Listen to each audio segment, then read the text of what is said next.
Hey guys, and welcome back to NTom and Volk's Spot of PC. Now this one is very familiar to me, because Volk never shuts up about the gosh darn thing. This is Dungeons of Dredmor, Conquest of the Wizardlands. Dungeons of Dredmor is a roguelike by Gaslamp Games. I'm not actually sure if they've done any other things. I think they released something in 2016, but then again, I only skimmed the Wikipedia page, so you can't expect me to take all that in at once. It's ludicrous. It's lunacy. Anyway, Volk, why don't you actually put in some, useful commentary and tell our lovely audience what Dungeons of Dredmor is all about. Dungeons of Dredmor is a dungeon-crawling roguelike game, and as far as I can tell, is probably one of the first roguelikes I've played other than The Binding of Isaac. Of course. Now, unlike Isaac, where it's all very much live action, this one's more turn-based, so whenever you take an action like a step or an attack, the enemies will move alongside you. So there's a little bit of strategic thinking involved that you can do. You can just stop everything, think about what you can do, and pace your way around the Dungeons of Dredmor as carefully or as haphazardly as possible. Yeah. But this plays very much like, I guess, a typical Dungeons and Dragons kind of scenario. Ooh. You start off at level 1 and you have an inventory and such, and various skills and traits that you can pick up along the way.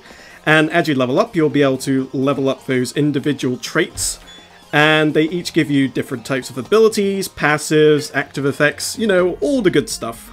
I've always wanted to play Dungeons & Dragons, or any tabletop game, really, but alas, the moment was never there, sadly, and who knows what the future holds, but probably not much tabletop antics in 2017, I can tell you that much.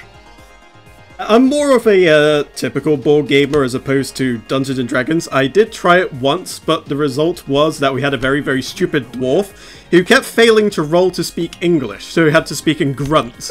And in the end, we got to the place that we're meant to go to as part of the story, and the dwarf's response to this whole situation was to take one of the slave boys and toss him off the nearest cliff. Okay. Needless to say, the rest of the game didn't go down too well. I didn't really play much after that. It was all a bit too silly with the group I happened to have. Right. Yeah, well, when you say board game, you mean stuff like Monopoly, or is there some other variation of board game that I don't know? Well, I'd say Monopoly would count towards that, yes, but I've evolved past Monopoly, so to speak. Shit. So anyway, back to Dredmor. So you'll notice towards the beginning that I picked up a series of traits, and that there were a lot of skills and traits that I could pick up. There's about 51 in all, if you have every single expansion, which is Realm of the Diggle Gods, You Have to Name the Expansion, and of course, Conquest of the Wizardlands. They weren't kidding with the second one either. You literally had to name the expansion pack before you played it. That's amazing. I've got to say, the UI here reminds me a lot of Ultima, or at least what I saw of it from Speedy One's retrospective. It's a little bit of Ultima.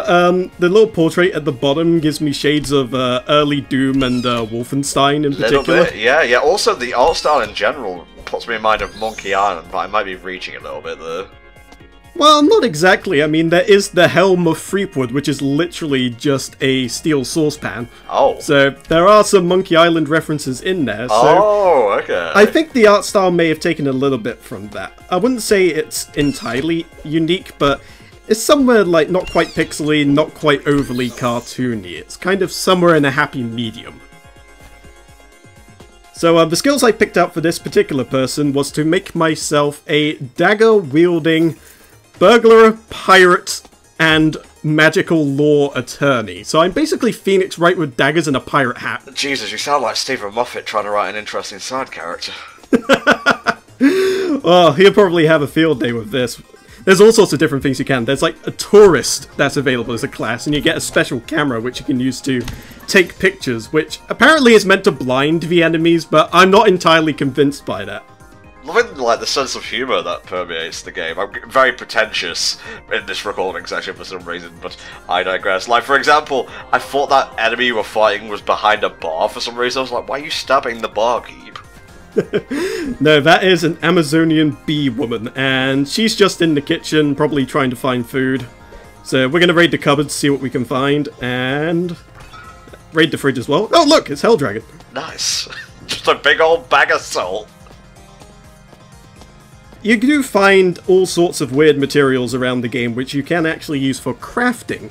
And some of the classes you can choose will actually make you more proficient at crafting. So you could be a blacksmith, you can specialize in steampunk weaponry and armor if you wanted to, you could be an alchemist. Ooh. There's all sorts you can do, but as well as that, they added something in one of the expansions called encrusting. And that is essentially enchanting, but you could do all sorts of crazy things with it, like, for instance, there's a encrusting called Gargar's Glaze, where you can enchant your armor with the power of meat. And there's another one where you can literally enchant hand grenades onto a weapon. Don't ask how that works, it doesn't work very well, but the results are hilarious. So how would that even work? It's just a continuous explosion on the end of your sword, or what's going on there? Pretty much any time you take a swing at the enemy, you create a blast radius, which will no doubt hit you as well, because you're essentially using a grenade point blank. But if you have the right kind of armor and resistances available, you can actually make yourself almost immune to it. So it's kind of one of those things where it's very, very dangerous, but in the right hands it can be very devastating for them, whilst keeping damage to yourself to a minimum. So I'm noticing we're fighting a lot of what seems to be Plague Knight here. Will we be delving deep into the dungeons of Dredmor today? We'll be investigating the first 4 floors of the game.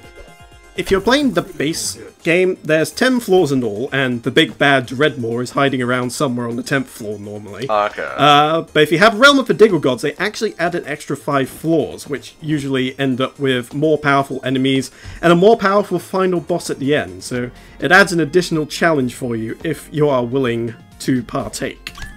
God, all these pickups seem so enticing. At least the game's doing something, right? Oh yeah, there are so many pickups in this game that it would take eons to kind of name and list them all. So you kind of have to just take it as it comes, although a lot of it is just varieties of something similar. So there's like 15 varieties of cheese and 15 varieties of wine, which are how you heal up your health and mana. Cheese does your health, booze does your mana, because that's how it works in the Dredmor lands, I suppose. Could I encrust, almost an enchant there, but a different thing. Could I encrust the cheese with wine and heal both the bars at the same time? Not quite, but you can encrust your armor with curds. So, you know, you can use the cheese with armor, I suppose. I kind of get what curds are. What's whey exactly? Whey is the liquid, I believe, that is left after the cheese has been manufactured, I guess. You separate the curds from the whey, so you're just sort of filtering out the liquid so that you're left with all the lumpy business that eventually goes on to create cheese. Well, Miss Muffet, or whatever the fuck her name was, ate curds and whey at the same time, the dirty bitch. Yeah, I can't say I'm a fan of that, but then again, I'm not really a fan of cheese to begin with. But for the sake of Dredmor, it does have health benefits, so I suppose I should. I can't just live on steak alone. Who or what is Krog? I'm gonna need an explanation here. Krong, as far as I can tell, is like the mythical blacksmith being who you praise every time you enchant a weapon or a piece of equipment. Right. So Krong's just some kind of spirit that you go to when it comes to all things sharp and pointy. There's not really much to say about that, although as far as Krong himself goes, there are a couple of classes that take advantages of the anvil. There's one in particular, I think it's the blacksmith tree, and towards the end of that, any anvil of Krong's you have used throughout the entire dungeon you can actually reuse. So usually you can only use them once, but this allows you to go back for a second go if you so desire. Okay. However, it doesn't always go well. You can either get a pleasing result, which is usually 1 to 3 additional stats, but it can work the other way around as well. He could be displeased by your offering and instead offer a variety of negatives, so there's a bit of risk-reward going on there. Usually the best thing to do is to just have one item and just continuously send it through the anvil and just forget whatever debuffs may come about and just end up with one potentially super powerful item rather than just splitting it apart, because you do tend to find better items along the way, so usually it's best to use it on like a ring or a necklace or maybe some footwear or something like that, because those are the items that tend to get replaced the least frequently. I get you.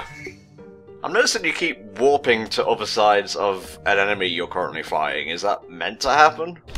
Yes. That's actually one of the abilities I started off with when I picked out my skills, where I swap places with the enemy and get a free hit in. So essentially what I'm doing is I'm luring the enemy back and forth so I don't get hit, and then when the ability is ready, smack him with it, switch sides.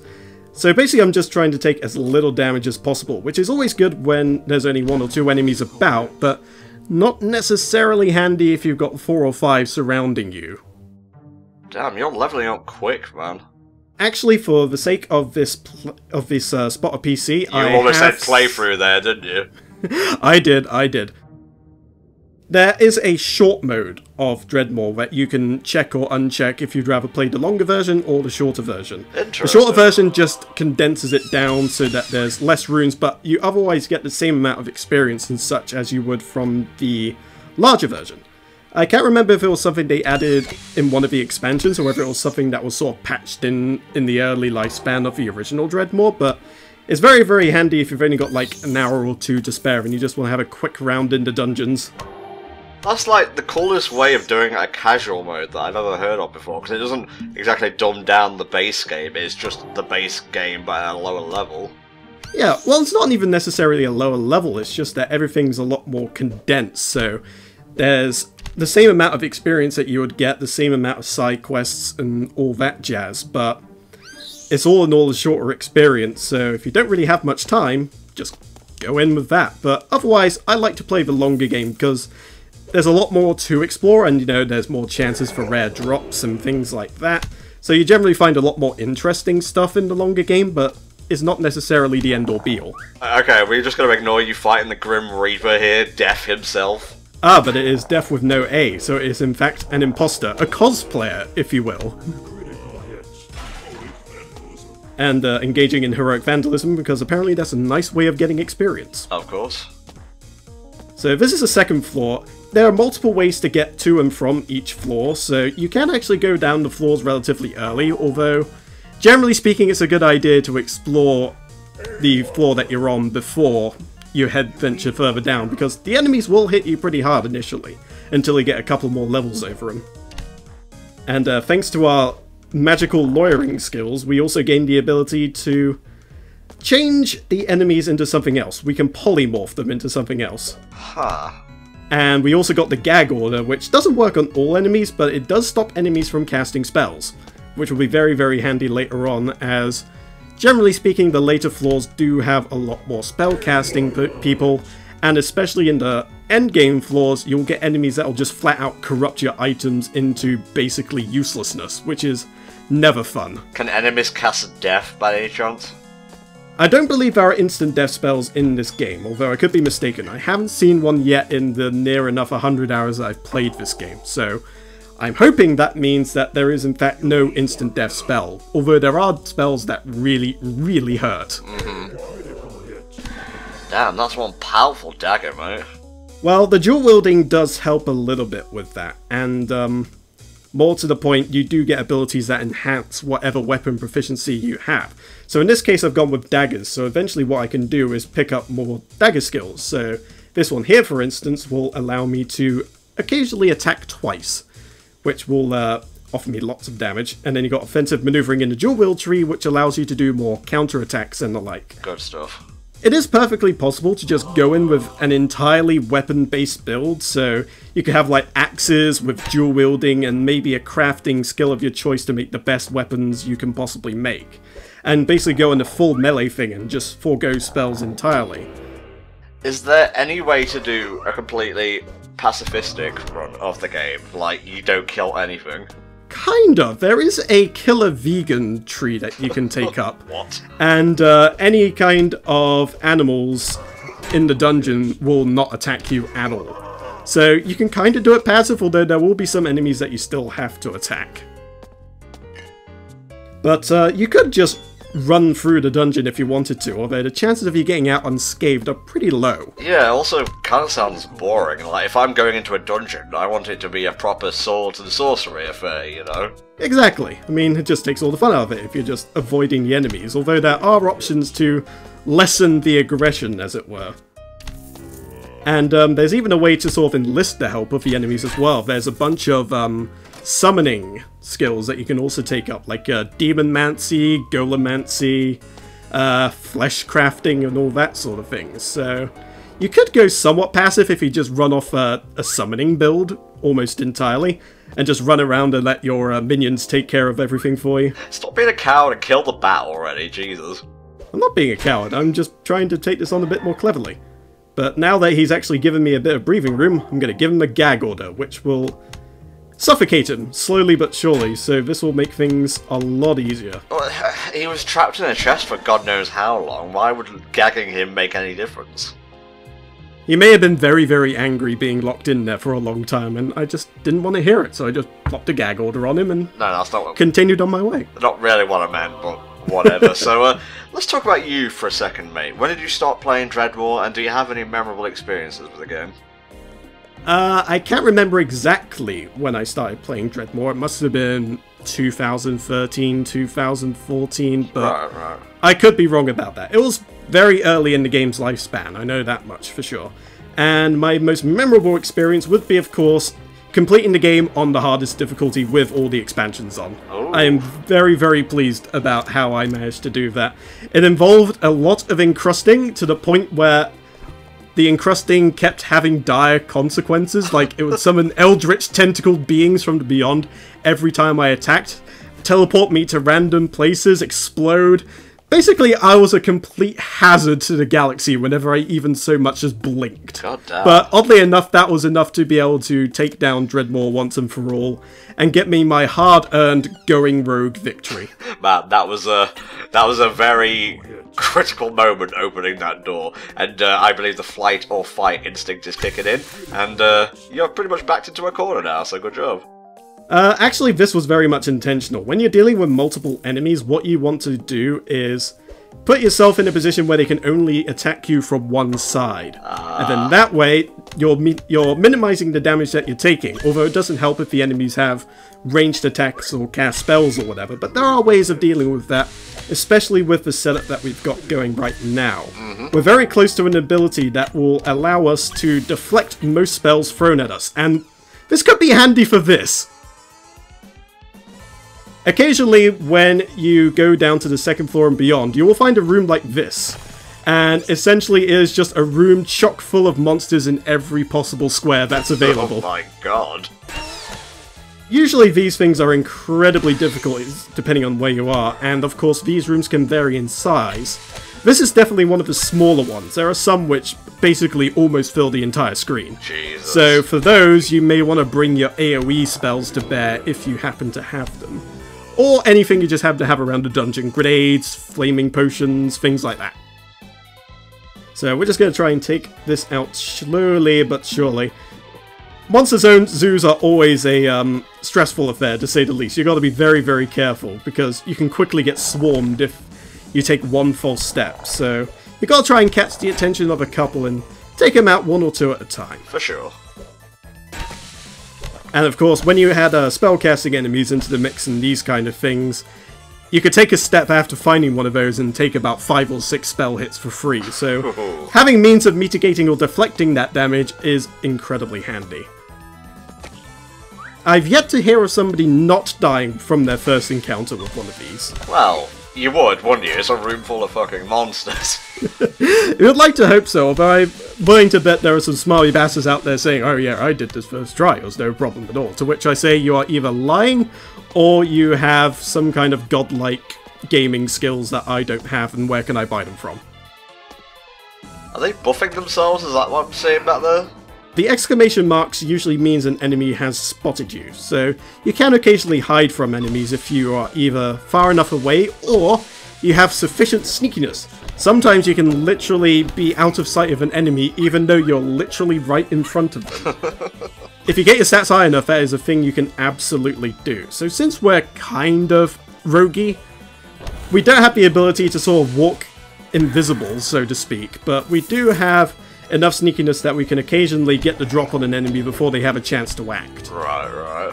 Well, you're slowly whittling down the herd here, mate.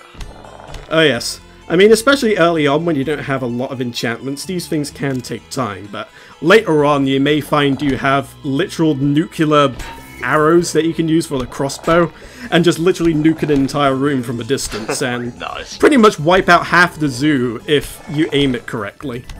So you do find items that help specifically with monster zoos along the way. It's kind of up to you to find the right combinations and the right items for the job.